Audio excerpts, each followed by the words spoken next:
സുബഹിസ്കാരം കഴിഞ്ഞവൻ ഫീ മുസല്ല ഇരുന്നിടത്ത് നിസ്കരിച്ചിടത്ത് തന്നെ ഒരു മനുഷ്യൻ മുസല്ലയിൽ ഇരിക്കുകയും സൂര്യൻ ഉദിക്കുന്നതുവരെ ദിക്റിലായി ചെലവഴിക്കുകയും ചെയ്താൽ ആ മനുഷ്യന് കഉംറത്തിൻ ചാമ്മ പരിപൂർണമായ ഉംറ ചെയ്ത കൂലി കിട്ടും. ഇപ്പം നമുക്ക് ഉംറ ചെയ്യാൻ പൈസയില്ല, ലീവ് കിട്ടുന്നില്ല, സൗകര്യങ്ങളില്ല.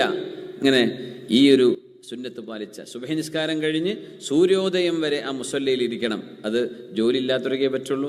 ജോലിക്ക് പോകേണ്ട ആവശ്യമുണ്ട്, പ്രയാസങ്ങളുണ്ട്, സമയം വളരെ ബുദ്ധിമുട്ടുണ്ട്, കുറവാണ്. അങ്ങനത്തെവർക്ക് ഒരു പക്ഷേ കഴിയില്ല. നിയ്യത്തിന് അള്ളാഹു കൂലി കൊടുത്തേക്കും.